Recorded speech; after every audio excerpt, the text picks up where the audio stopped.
Well, hello there, ladies and gentlemen, boys and girls, children of all ages. My name is DB333, and welcome back to Touchline Forward, the New Order, Last Days of Europe as the United States of America. You might have noticed it's a bit of a different, little, how do I put it?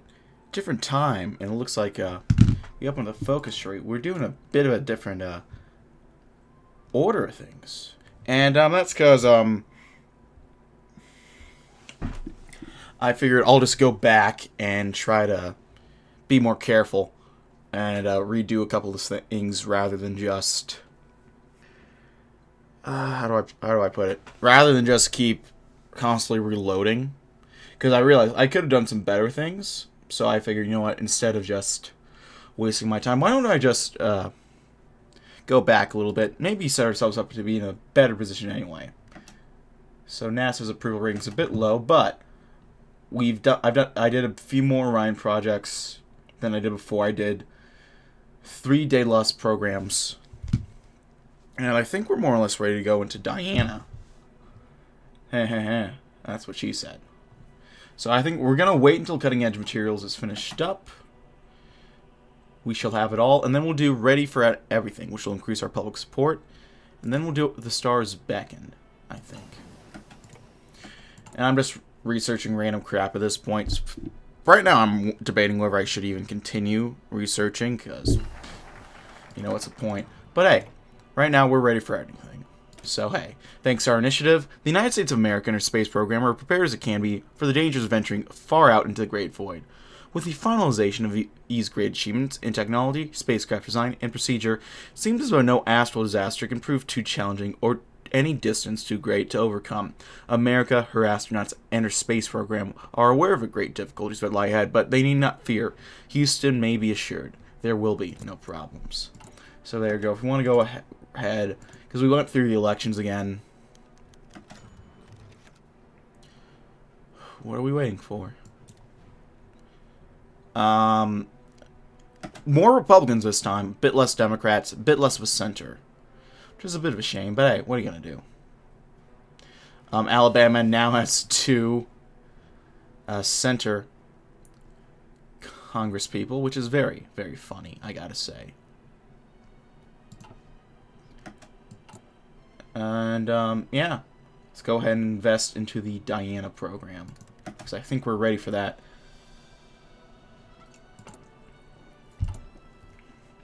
Our approval is okay.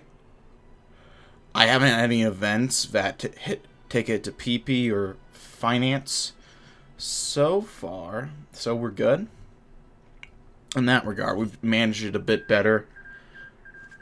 Government nationalization is a feed Portugal. Okay, so let me pan out and show you what happened in this save. Thank you both. Oh wait, no, it's the same event we read before. Spanish Republic won. Kind of got bored, so I fucked around with that. Italy still won. I handled the Republic of Iran thing a lot better than I did. Well, technically worse, but better than that. The event didn't get royally fucked, and now they're a member of the OFN, which is very nice. You got a nice little nation in the Middle East that's supporting us.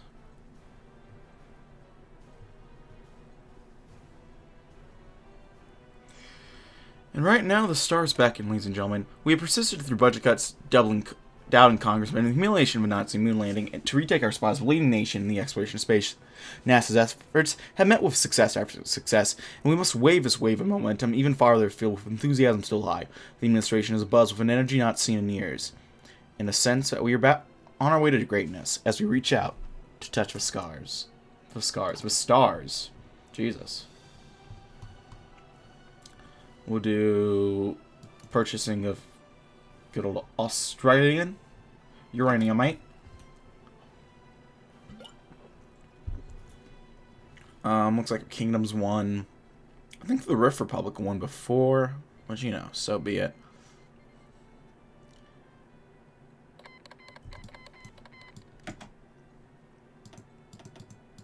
Oh god.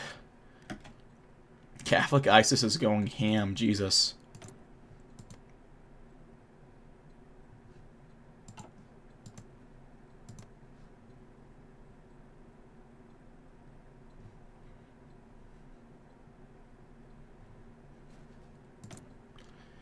Well, they just fucking got themselves killed.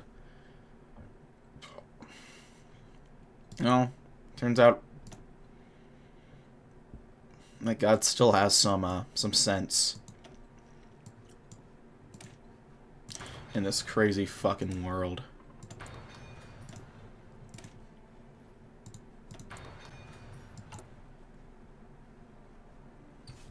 Welcome to Mission Control. Stars are beckoning, ladies and gentlemen.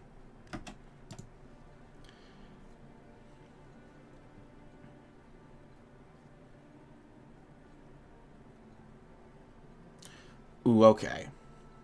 This'll be good. Let's do the lessons of Gemini. To reach the future, we must look at the lessons of the past. The Gemini program was one of our greatest successes, giving us a first practical experience with manned space flight, the first taste of the stars for President Glenn. All this opportunity may have been squandered. The lessons of the program must not be forgotten if we wish to continue onwards and upwards. But back to the Gemini program, we shall achieve greatness, and now we shall surpass those heights.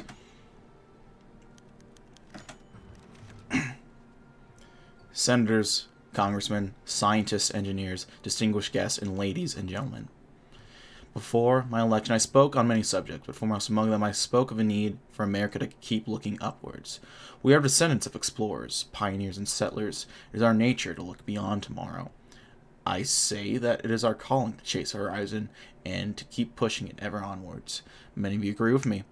Together we took the first step, and once again we are lifting our gaze to the skies. Once again, America is heading to space.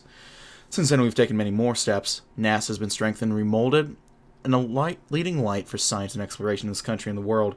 We have recruited the best scientists, the brightest engineers, and a team of astronauts that is second to none. We've given them enough funding to get to work. That work has already borne fruit. A great many steps have already been taken.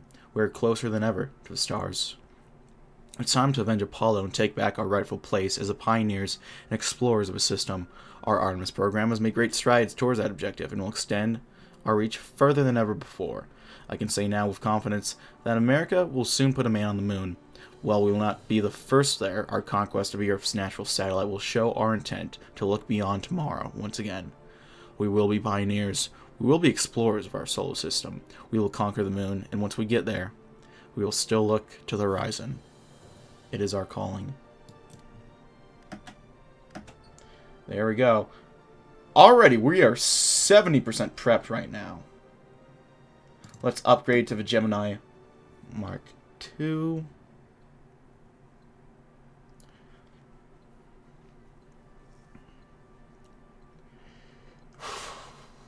And I'm tempted to do the old autosave trick.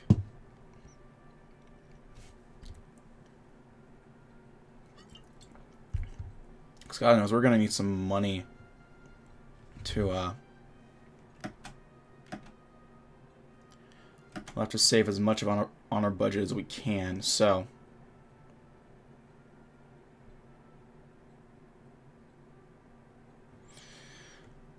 Let's give her a launch. No, okay. Let's load her up back.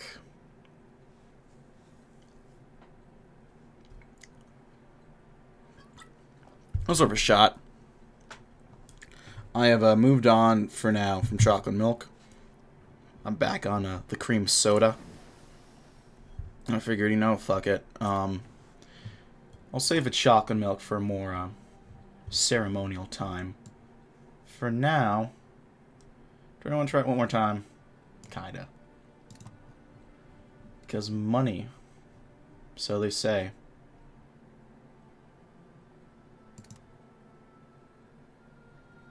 Is the root of all evil today. Is it just me, or do the suits not do anything except raise your budget? Because that's what it seems like to me.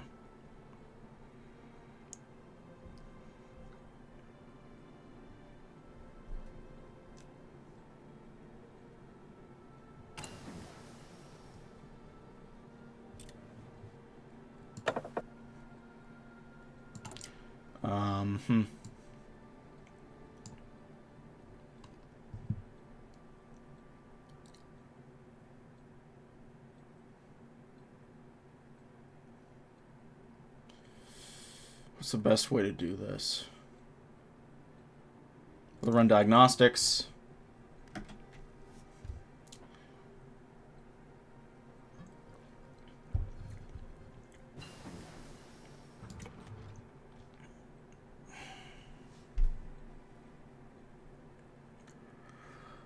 We'll siphon off the military budget a bit.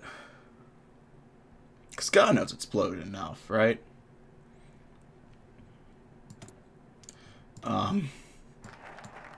It's like, it's, I mean, compared to our debt, shit, I mean.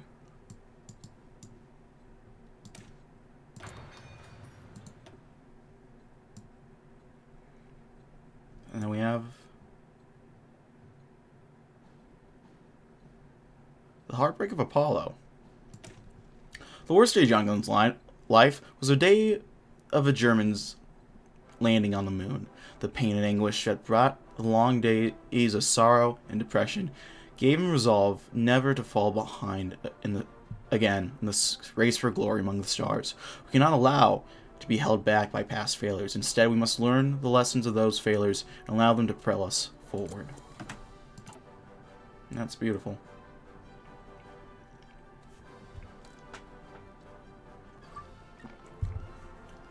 Took a bit of hit of support, but hey. We're about to take these motherfuckers to the moon. Well, not quite. Republican victory in Portugal. Okay, que bueno. So hey, it's better in Iberia now. Let's get some South African uranium.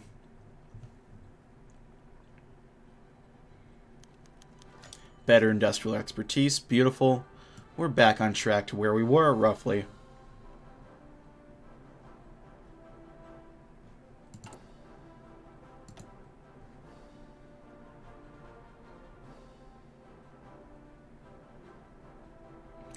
I can always call in the country, get some more money.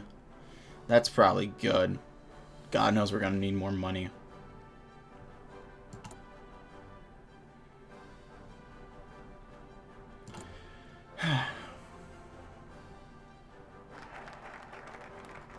Heartbreak of Apollo.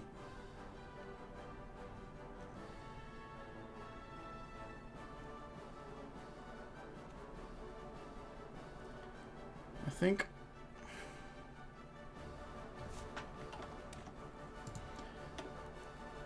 fingers crossed. Now we need 3 of these.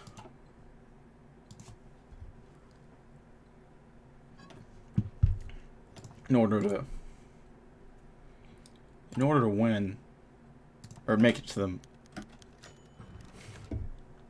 Our brave astronauts have escaped the bounds of Earth today. Its earliest rocket successfully left the stratosphere. People from all around gathered to see our boys off on their mission, cheering as the rocket shot up and out of sight. Mission Control is constantly monitoring the situation. As of now, everything's proceeding as planned, so the astronauts prepare for the next stage of our journey, keeping in frequent contact during the more critical stages of our mission. It will take some time before completion, but our mission outlook is looking bright. Almost every news channel, both foreign and domestic, has a dedicated segment for our mission. The world watches with delight as the frontier continues to be pushed back and forward onto heaven. Great.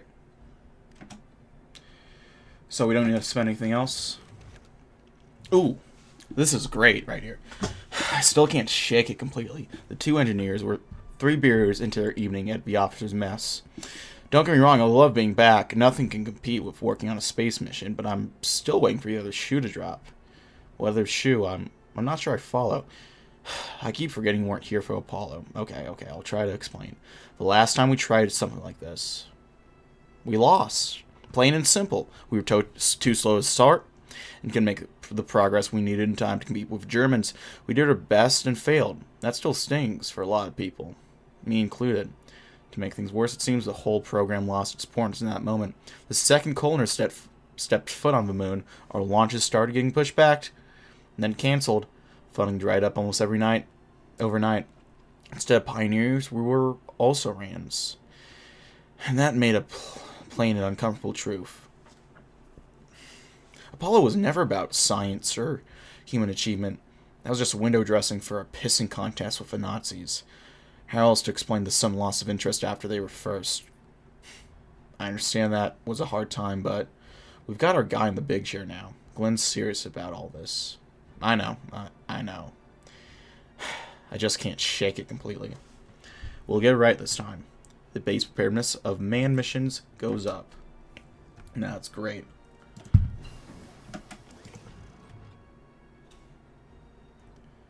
Oh, fuck. The country needs to be in crisis. Well, we might have to do a no checks coming up here.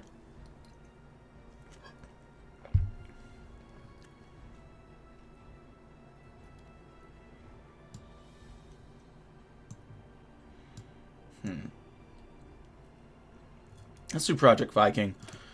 Unmanned probes are not flashy, cannot think for themselves, and cannot be the face of a space program. However, they offer several other advantages, and the main one being that we can test out our systems without having to unnecessarily risk the lives of our astronauts. We are making the most ambitious exploration project in the history, and would be foolish to embark on this great journey without making at least a few trial runs.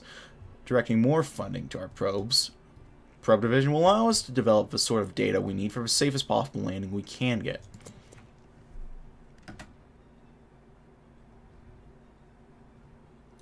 There you go, we siphoned off funding. Oh god. Come back soon, boys. Come on, we need you. Now more than ever.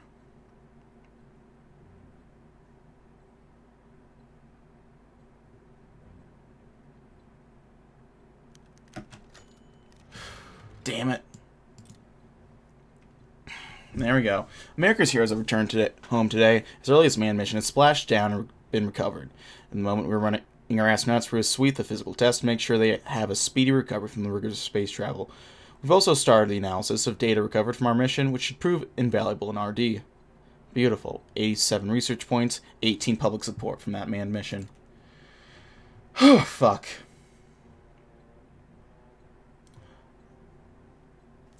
Why do they have to cut our budget right after we fucking...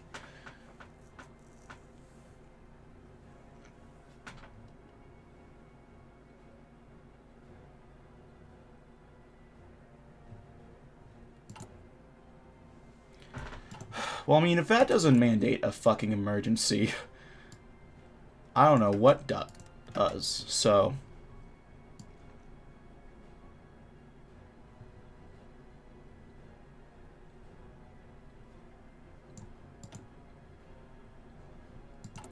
Damn it. Okay, Project Viking...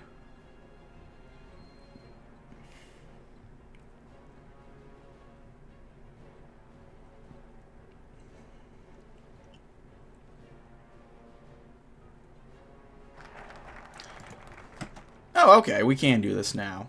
Oh, I thought we couldn't for a second. When our courageous explorers set off on the journey of a lifetime, they shall not go alone. The American people have been disaffected and demoralized for too long. President Glenn will address the nation, make them know that their country needs them. Our heroes of science and progress will inspire the nation, and our population spirits shall soar with our rockets to greater heights than ever before.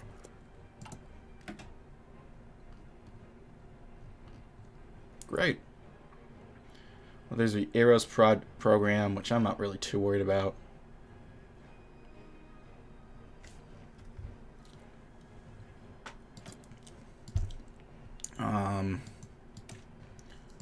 Work on this, and fuck it, this.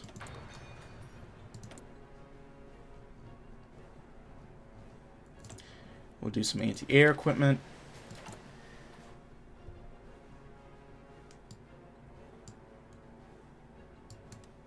Purchase some Australian shite.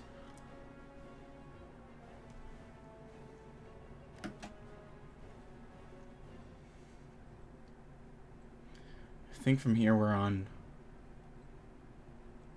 We'll do the Probe AI 2. And we'll do the fuel. Is that going to be enough to get us to Diana? I think it's... Not quite.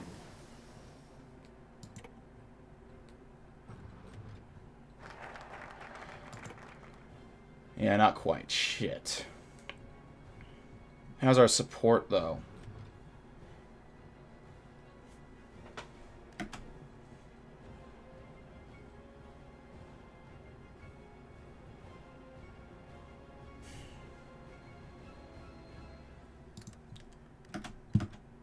Raise with spending cap. Onwards to Diana. Okay, the hit wasn't that bad. Peggy Whitson had always been a wild child. Keith and Beth counted their lucky stars. They lived on a farm with plenty of room for their daughter to run around to her heart's content. Tonight, however, she was sat completely transfixed in front of the old black and white television. These images, never before seen by the public, show the moon from the astronaut's perspective. The voice of a narrator crackled out from worn-out speakers.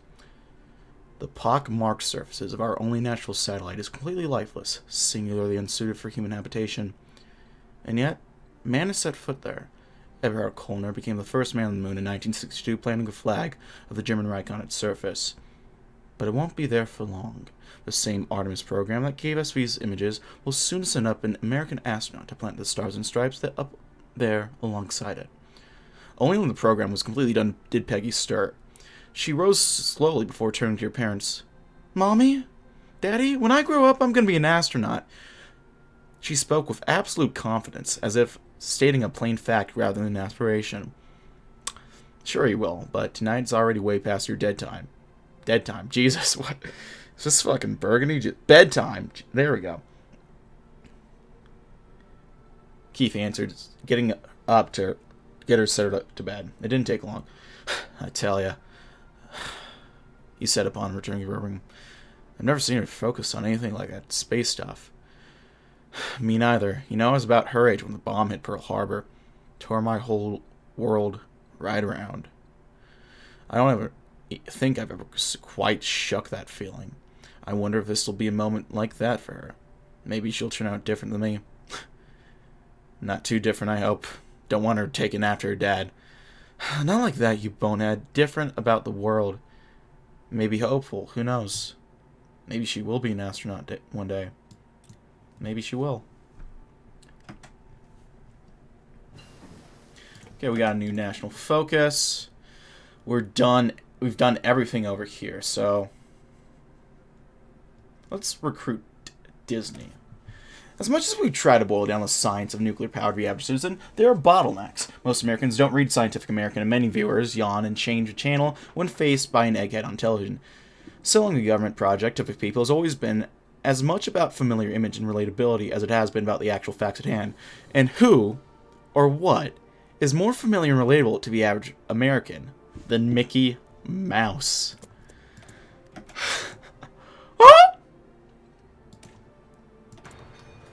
We're doing this. I don't even fucking care about the ahead of time penalties at this point. Cut civilian. Civilian spending is pretty high. In all fairness. Ooh! Because you internet. Okay. Wow. I think they overthrew the monarchy. Alala. Wow. The Italian Social Republic. Yeah, so much for the monarchy. Damn.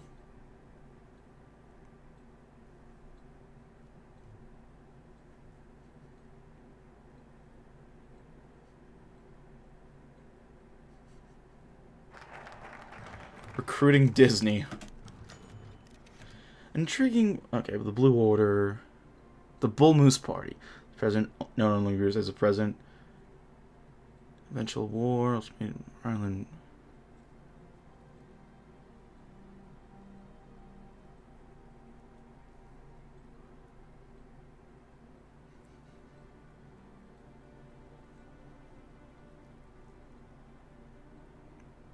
Remains of mainland Europe. America's republics are on a lock and chain.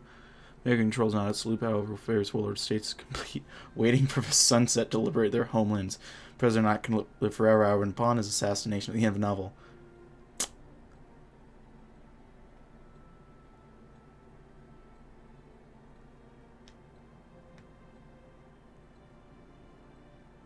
The Blue Order. What kind of shit is this? Alright. Let's go ahead and subsidize construction. Get that public support increased. Just to have it cucked away from us. Whoa!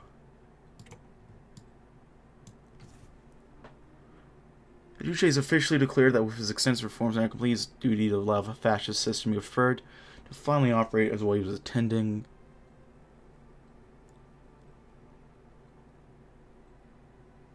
Democratic fascism? Huh. Holy shit.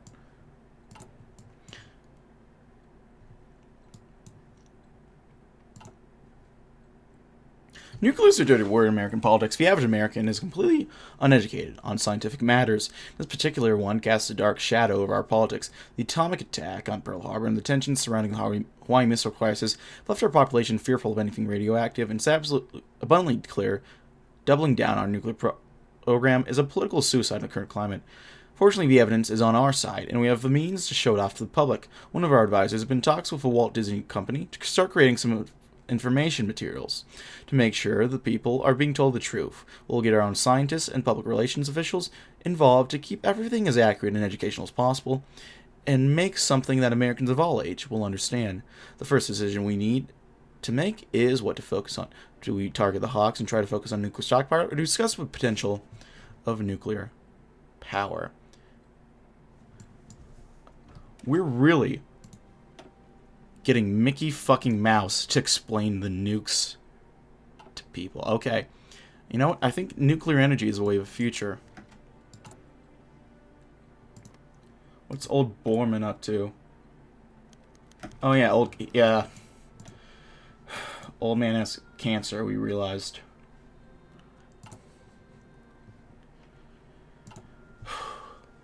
As nuclear power becomes a popular energy alternative, we need to educate the populace on its importance. After all, many of our states could be powered by nuclear reactors within the next half-century. Unfortunately, many of the country's population continues to hold tightly to old fossil fuels and dam-powered electricity. The burning of coal would continue adding to the already hastened demise of our ozone layer. But if we switch to nuclear power, we could be more conservative of the environment. The bright future of nuclear power all depends on the initial campaign. Our industry has decided to target kids with its newest campaign. Seeing them as the up-and-coming generation, we must make decisions on where to focus the campaign to ensure children are educated. When we are making movies about nuclear reactors for kids, we don't want them to get bored and fall asleep. That would ruin the entire campaign. If we showed too much action and not enough information to the point, nuclear energy would also fall through. Should we focus on action to get the kids excited? Should we focus on education to make sure we get our point across? I'm guessing we shouldn't go with this. Excitement over education. You know, a movie about the future must be exciting, right?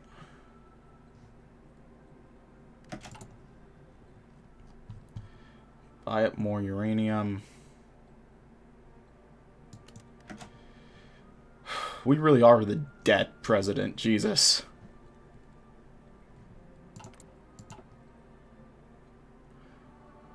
Oh my god, yeah.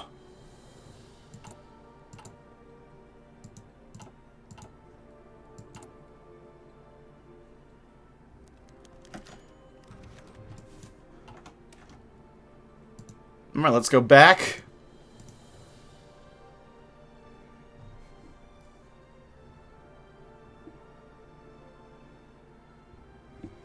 I'm thinking we need to scare the shit out of them, actually.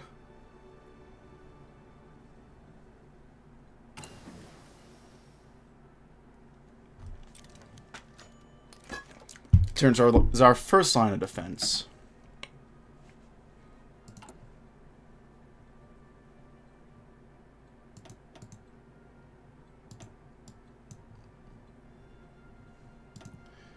Is Russia... Are these guys going to go to war with each other? Because it doesn't look like it.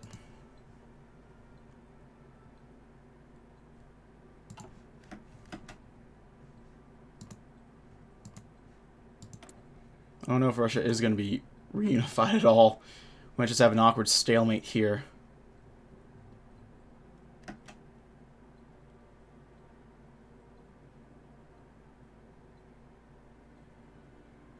We'll send him more shipments.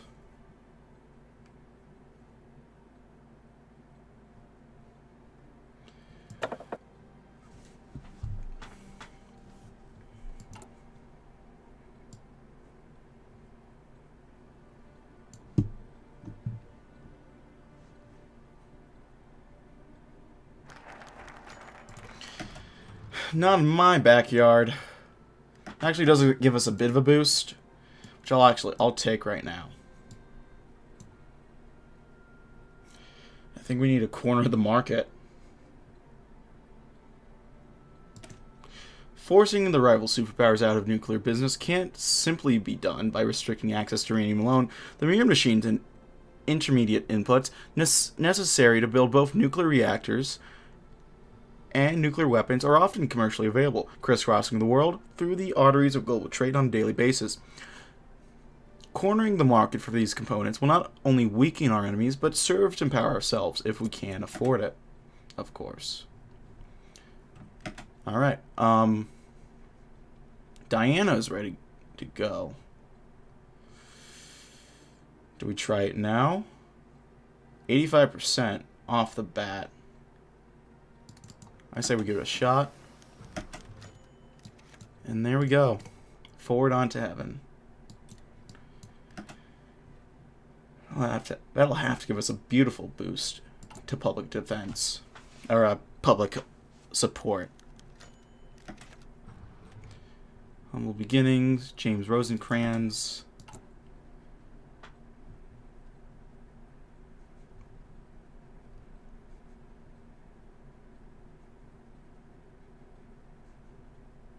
Okay. Ooh, these two are huge. 84 research points and 15 public support from the manned missions. Yeah. We're getting these. Fuck, we're literally 4 away. 4 away.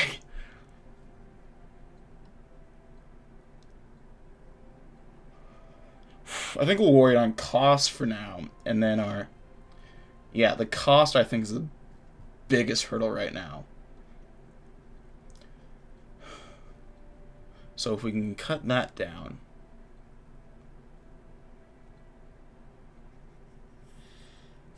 Do we just want to raise a spending cap? Yeah, that works.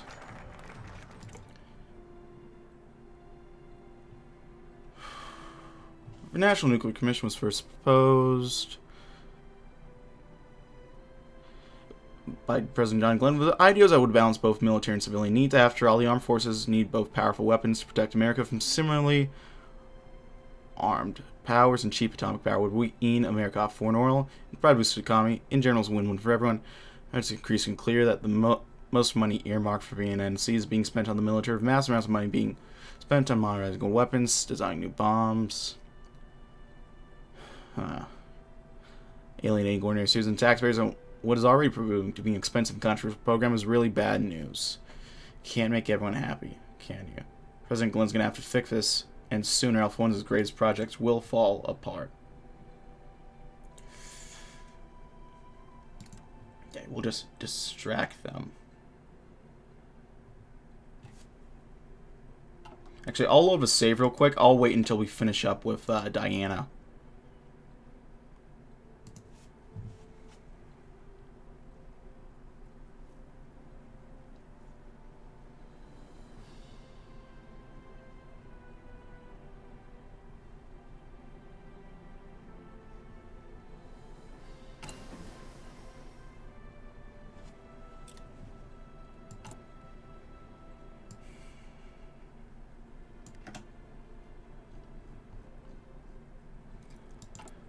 Construction.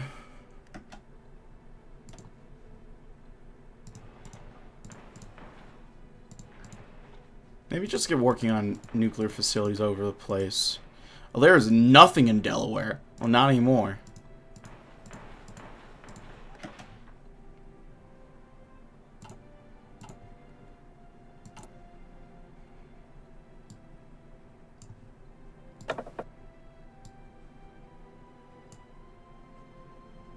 Poverty rate. corner the market. We can't make everyone happy, can we?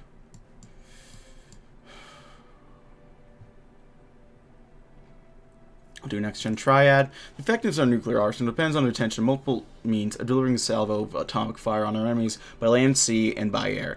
Continuing development on 3 legs of a nuclear triad will be essential in convincing our enemies that they have no hope in winning nuclear conflict of the United States, that their best interests lie at the negotiating table at our terms.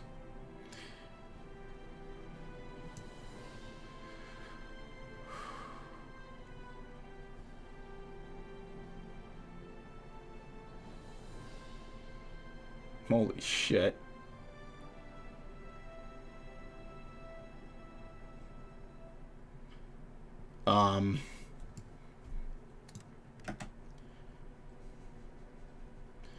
Yeah, this is insane. Operation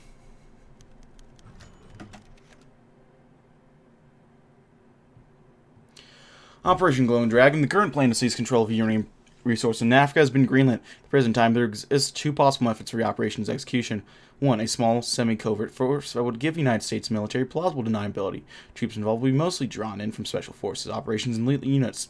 These soldiers would not fly American colors, nor would they use standard American-issue weapons. They would seize large uranium deposits under the guise of mercenary force, set up extraction and exportation, and send materials back to the United States.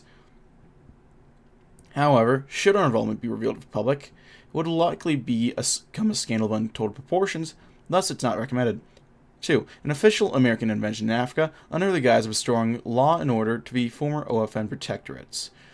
This action, while controversial at first, is likely to be more beneficial in the long run due to reduced need for secrecy and intermediaries. Okay.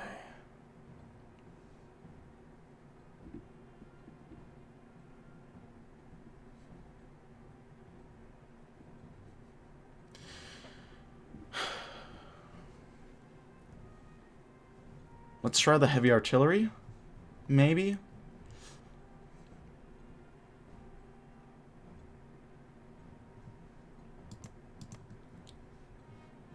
I don't know.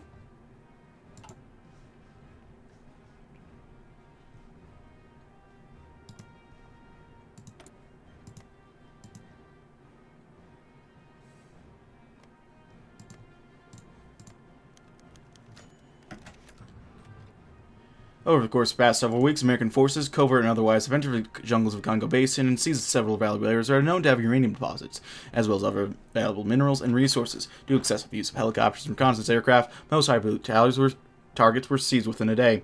More fortified remote areas fell within a week. At the present time, the United States wields strong control over the Shinkolobe, also called Hermanville mine, as well as a looser hold over the surrounding Katanga region.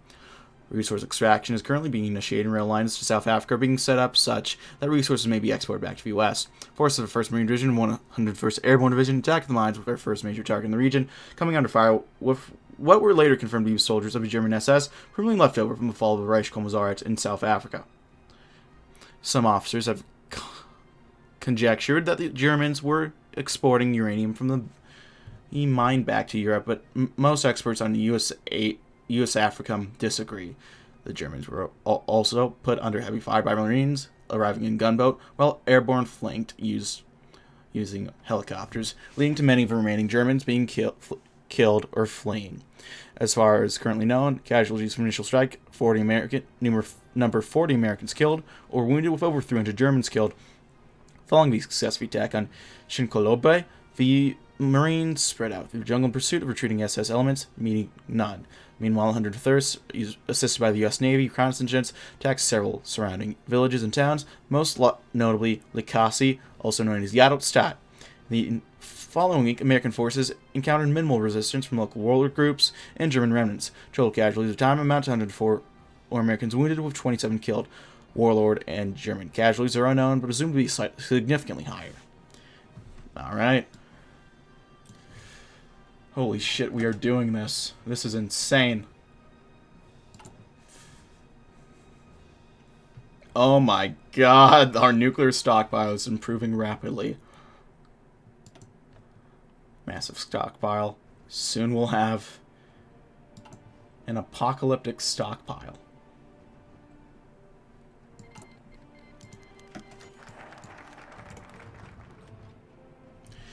Yesterday, in heavily anticipated counterattack against the German African warlords, nearly forced American forces to abandon Katanga region. American forces reclaimed the town of Likatsi, as well as the battle line of Shinkolobé. Involved units include a majority of forces in the 1st Marine Division, supported by elements of the 101st Airborne Division and Air Wings of the United States Navy 6th Fleet. The attack utterly shattered the thin lines between the warlords, revolutionaries, and SS forces under Heinz Brauerth, sending them retreating back into the jungles with significant casualties. The attack was centered upon the village of Panda, just to the south of Likasi, where American close air support drew SS units out of air entrenched positions with the use of napalm and white phosphorus munitions. Once run out, helicopter elements of the 101st Airborne surrounded and destroyed the fleeing German units. This then cleared the way for the several brigades of the 1st Marine Division to cross the Panda River and march on Likasi from the south and southeast. Meanwhile, the remainder of the 2nd Battalion, 4th Marines, supported by reinforcements of the 1st Division and close air support, advanced on the Likasi from the east. The Americans, likely having seen the distraction react upon the SS, broke formation and retreated to the north after only a few minutes of combat. Despite the temporary setback, it appears that much of the important mining equipment is still intact. After executing a few search and destroy missions to hunt down the last VSS that escaped the bombings of Panda, the mines should be ready to export the uranium resources back to the U.S. Irania bastards. Uncle Sam's come knocking. Our public support will increase. Holy shit. This is going actually really well. Knock on wood. I did not expect this to be going as well as it did. Let's get a next-gen targeting solution. Circular air probable, the bane of any ballistics targeting exercise. While some would argue that accuracy is overrated when a weapon's explosive force is measured in megatons of TNT, accuracy will forever and always be a crucial indicator of a weapon system's maturity. The more missiles we can accurately deliver on target, the more confident we can end a conflict with a single stroke. The supercomputers of NASA, already used to calculate rocket trajectories, easily can be repurposed for the work of nuclear warfare. Okay, we'll finish up this in 7 days.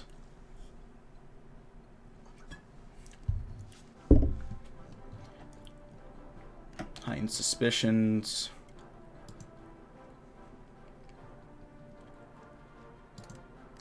Do a false flag. What do we need to do? Glenn, clear timer.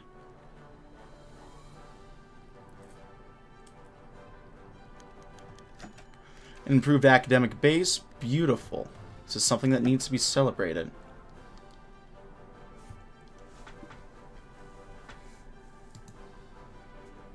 God, what do we do? What do we do here? What is this? What is this? Glenn, do you know what's going on?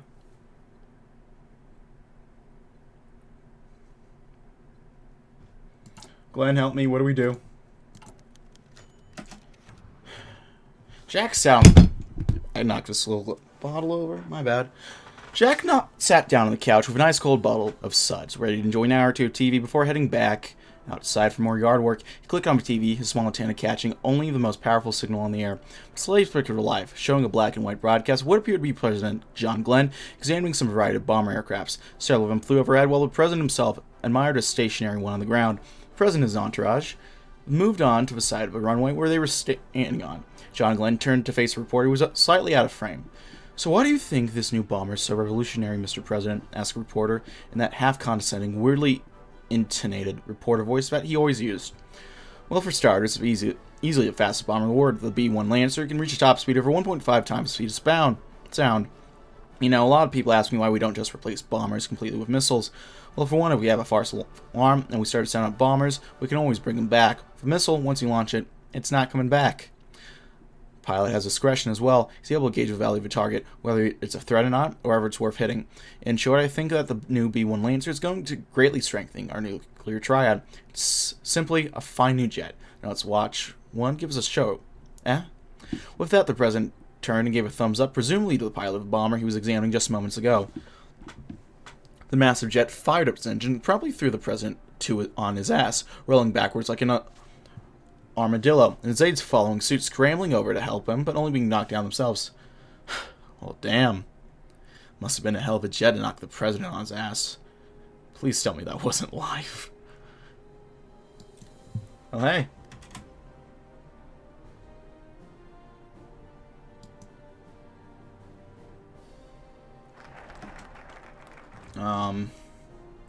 Next gen targeting solutions.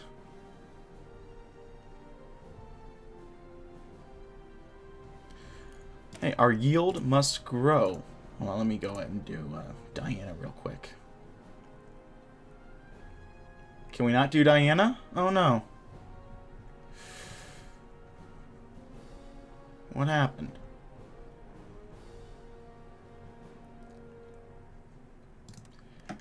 Let's raise funding.